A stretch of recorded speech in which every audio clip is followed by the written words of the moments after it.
Hi, I'm Maria Theohara Silvello on social media. Welcome back to SewOver50 podcast on Organised style. Grab a cuppa and relax with us. I begin today by acknowledging the traditional custodians of the land on which we record this podcast and pay respects to the elders past and present. Many thanks for the ongoing support from the Patreon community for Organised style podcast. Your ongoing support every month keeps me developing these podcasts so you and our listeners can hear from sewers from all walks of life. SewOver50 intersects with all sewing communities. We're a community that is so over ageism. Our focus is the sewing talent each person shares on social media and providing recognition of their willingness to share their skills, whether a beginner or an experienced sewist. Ronda or Anarchy Quilter is today's SewOver50 podcast guest. Thank you for inviting me into your home today, Ronda. Absolute pleasure. Australia is a large country, but Ronda and I have met each other before in real life. Yeah, at Frocktails, and a glorious event, wasn't it? Yeah, the Melbourne one's really fun. It was the first time I'd actually been. I wanted to go so many times. It was so good. And would you go again? Definitely. Got it penciled in. I don't know whether I'm going to take my husband, but we'll see. That was fun as well. Not that he sews, but he wore all my me-mades, so I thought that counted. It did. You both look smashing. We had so much fun. He so wanted to go because he was just so curious. What is this all about? And he has a good giggle at some of the mad things I do. I think he's a little bit proud of me too, which is nice.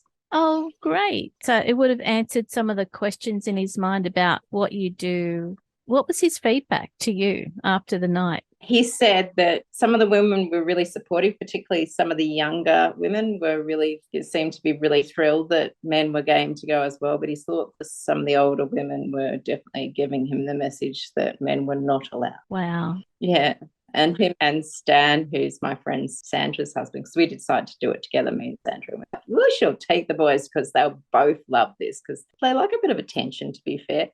And they're both pretty chatty. Yeah. So they just had a ball, but that was their feedback as well. Oh. But there are a few guys that actually are sewers, so we should welcome them. I agree. Anybody who sews is welcome. Yeah. So, Pete and I have been married for 30 years, so he's been putting up my sewing and all that time, my obsession, passion, whatever you call it. But, he knows it's a big part of my life, so he likes to join in sometimes. So that gets us to our first question about how you apply sewing in your life. It is a bit of therapy. It's a bit of relaxation. So I've had a busy day.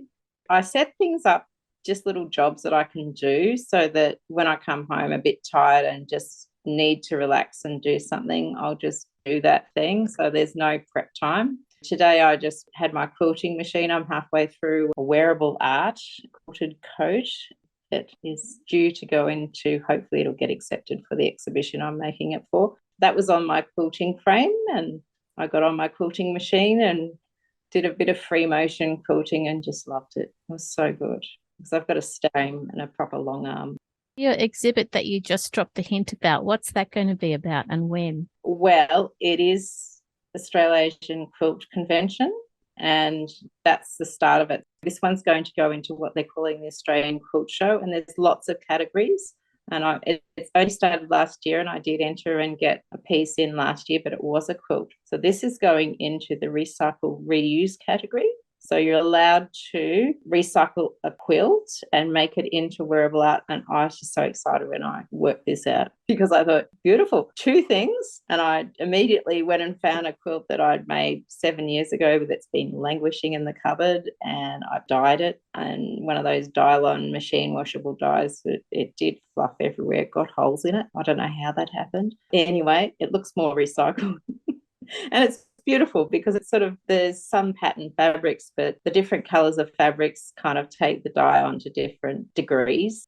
You get a really interesting effect. And then on the back, I am appliquing and doing a bit of couching, and it's sort of about cockatoos and flowers, and it's got massive pockets, this coat. The patchwork is going to be on the pockets on the outside, and it's fully reversible. So I'm so excited about it. Good. I will finish it, and I have entered in the proper art quilt challenge one. I've already finished and put a quilt in for In Full Bloom is the challenge this year, and my one is Roses Have Thorns. People might have seen on the internet on my Instagram account. in amongst all my various dressmaking things. Like lately, we've had a couple of family weddings. So that means new dresses and shirts for my husband and ties. So I made my daughter and I new dresses. And I've made a bag to match. Oh, We just had a fabulous time. So it's all good fun. Like, oh, she was really pleased with her. She's fussy and, she's gorgeous, and the quilt's her portrait too.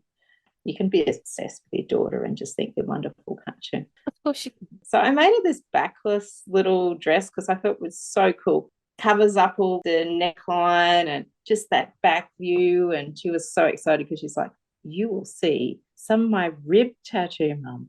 I'm like, okay. I didn't know you had one, doll, but Obviously, sewing is a lifelong obsession of yours. So when did you start sewing? well, very early on, I think even before I was 10, I was sewing clothes for Barbie dolls. I moved on to sewing clothes for me basically when I went to secondary school. So I was quite young when I went to secondary school. I was 11, and just like the apron we had to make for home ec class. We had a little check, and I had a cow embroidered on the front because I'm from a farm. We had cows, and my name, that was excellent. And then I made a shirt, short sleeve shirt in year 8. And that was, nobody was making shirts, but the teacher said I could make whatever I wanted. And I wanted to make a shirt. And she was so thrilled, I think, Mrs. Smith. I still remember her. I don't know whether I did much garment construction after that because I did maths and science and fairly serious subjects in senior school. And then I just kept sewing. Like, I'm a chemical engineer. We had to do like work experience over summer. I did work experience in Burnie, Tasmania. I went over there and we all stayed in residence. So us engineers were sharing with the foresters. They were working on the forestry plantations. We worked at the paper mill. When I came back to see my family for Christmas, I'm like, Mum, I need to take the sewing machine. And she's like, Rhonda, really, you can't? I said, I've got spare time. I can't come home for weekends. I can't go anywhere, really. There's nowhere to go. And I get bored. And I'm only working. I'm not studying. So there's nothing for me to do. So I took the sewing machine, had to pack it up, and we had to fly back on this small plane because at that time, that was, when was that? Late 80s. So airline strikes and stuff. So it was really hard to, like, I had to take the boat to get over there, but I didn't handle the boat very well. So I flew back. And I didn't have it at uni, but every time I came home, I just sewed on Mum's sewing machine. She got upset because the Janome, she brought it brand new, and I used it so much. The feet all wore all the chrome off the feet. They were just down to brass, and it had little drag lines where the fabric went through on the plate. She was a bit upset. So this is more than a lifelong hobby. This is obsession more than 101. This is huge. Yeah. So when I was on work experience in Tasmania, of course, they had great fabric shops. So I went fabric shopping with the little money that I made and made some fabulous outfits and had a great time. When I come back, and that's what I used to do when I was on break from uni, go home. So, but my mum is a really hardworking nurse. So frequently she wasn't around to witness this, and she didn't really mind as long as I was happy. Mm-hmm. And I wasn't doing anything much. I was there, and Dad was, of course, out dealing with the animals, and he either did that or watched the cricket. So what Ronda did was what Ronda did. And then when I left uni, and pretty directly after that married a guy that I was in and who I'm still married to 30 odd years later. Mm-hmm. He did engineering with me, and we got married, and I got a sewing machine of my very own for a wedding present from my grandma. So I remember shopping for it in Myer when they had sewing machines for sale in Myer. That's a long time ago, isn't it? Yeah. And I sewed with that when I had kids fairly shortly after. So my daughter's almost 30. I sewed everything for them.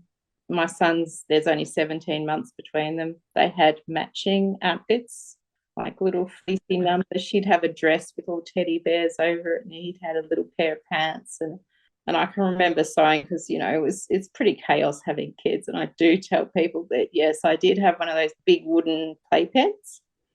it was big enough that I worked out I could put me and the sewing machine and the little desk I used to use in the playpen, because otherwise the kids would come up and play with the presser foot and interrupt my sewing. So I just used to sit in the playpen and they'd be sort of milling around doing what they were doing, creating chaos as kids do, or sitting down and watching the telly or playing with their toys or whatever, and I was protected. So people are like, I can't believe you did that. I can't believe that you could sew and have, but yes, you can. Well, you were keeping them safe so that they weren't going to get harmed by the sewing machine and all the things that you use. And they used to love it. You know how kids like to post things? So they used to come up between the rails and just post things to me. And that was great. I could do that. So I can talk and sew at the same time, totally. I do that frequently. I have whole conversations with my daughter with, you know, the phone on speaker and me sewing. And even my mum gets a bit grumpy sometimes. She's like, Ronda, are you sewing again? I'm like, yes, mum, you know, I'm always sewing. And I can't just have a conversation because that's, you know, stopping my progress. Because the sewing that you do is quite significant. They're huge pieces. Yeah. And I do have, well, I'm supposed to be making bed quilts for my children too. And that will happen. It is happening. But I get bored. So, and then I, like lately, everyone's asked me to sew stuff for them. I don't think I know how to say no. So I just made a dress for one of my friends, and I'm in the halfway through making a little shirt for my sister-in-law, who I love to make things for, because she's just sweetest person, and she just looks good, and she loves frills. So I love that she loves that. So it's just fun. But I do make a bit of nutty stuff. And my daughter, of course, I make lots of stuff for her. It's good that you've got more than just yourself to sew for. And so you can do those other techniques or looks that you wouldn't want to wear, but it's nice to have it on other people. That's right. And I sort of have, I don't have a list and order for things, but I have things that I know I'm going to do, but I don't know when I'm going to do them. So I just sort of have that moment, you know, when I've finished a project and I'm looking for something new, where I go, well, what do I feel like making out of that? Sometimes it's something new that's just come up that just has to happen. So I'm not reliable for scheduling. Let's just say this part of the fun of dealing with my sewing is you just never know what's going to happen. So your online name, how did you develop it? Anarchy Quilter. Anarchy Quilter, that's right. Yeah. So it started, well, just before I moved to Anarchy, and we brought in, I thought, Anarchy Quilter, that is so fun, because, you know, you have to put your email on all the backs of your quilts or whatever you're entering. So it was anarchyquilter@gmail. And then because it's quite, you know, the spelling is ANAKIE, because it's Anarchy, which is near Geelong, which is, I think it's an Aboriginal name. I'm not sure quite what it means, but I think that's where it comes from. And of course the quilter, but I just like the fact that, it's got that anarchy, as in I'm a bit anarchist, you know, I don't really follow the rules, and I do tend to do what I like, and I like to have a little bit of fun, you know, nothing is too serious, and my clothes certainly aren't not serious, nor are my clothes. So that's really, it just, I feel it sums me up. I do have a second Instagram account that I did start called Sewing in Narnia, which I thought was hilarious at the time, because I was thinking, you know, I should have two separate quilting and sewing Instagrams, but I can't do post to more than one account. It's too hard. And the other one's sort of neglected, but I just love the fact it's there. One day I might be sewing in Narnia. My house is called Narnia because, yeah, Lion, the Witch and the Wardrobe. So I definitely have the wardrobe, you know, the depths of my wardrobe. You could be in another world. It's quite expansive. I have taken over all the wardrobes in the house. But yes, the wardrobe, and my husband, he is the lion. And I have a lion door knocker.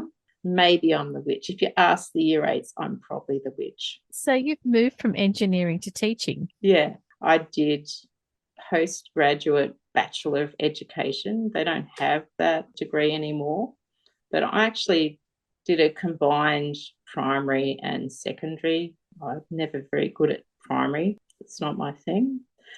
So I've always been a secondary school teacher. and I teach junior maths and chemistry and a fair bit of senior maths. I actually assess the exams for VCAR for senior maths as well. So that keeps me busy in November. Oh, I'm sure it would every year. But I do love the maths as much as I love the sewing. Well, isn't there a correlation between your love of maths and quilting? Yes, I think that's what really got me. I was quite certain I was going to make quilts, but when I learned that you had to work all the measurements out and all the seams and how your triangles meet, and that got me. Not that I do a lot of that these days, because I quickly discovered that it did slow things, and this getting the triangle points to meet bit is hard, time consuming, and a bit stressful. So I've definitely quickly moved over to the more artistic expression side of things. It's good. Are my quilts square? I don't think they even are. So it's difficult. Slows the process. It's more fun to just, create, I think. You told us about how when you were living in Burnie, you were sewing in your spare time, because there was a lot of spare time at the time. What started you sewing? Ooh, well, I just like to make clothes to wear for me. And it really did start from those early days, garment construction.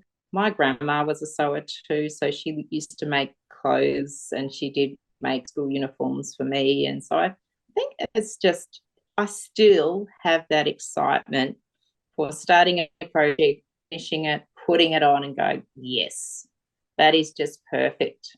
One of my best friends says, yeah, well, I totally get it.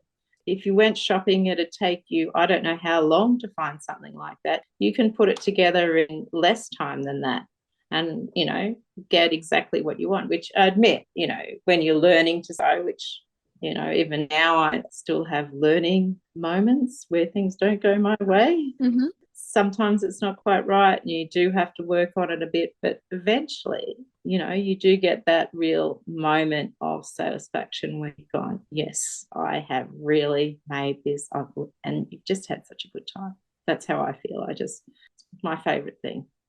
Can't cook. Well, I have been forced to cook, but it's not something I choose to do. It's always the microwave to reheat food. I'm a reheater. That's how I describe my prowess at cooking. But you can't be good at everything. And when you spend most of your spare time sewing, well, you're going to be good at sewing. Yep, it's true. So you said that you've got 2 Instagram accounts. Where else can we find you online?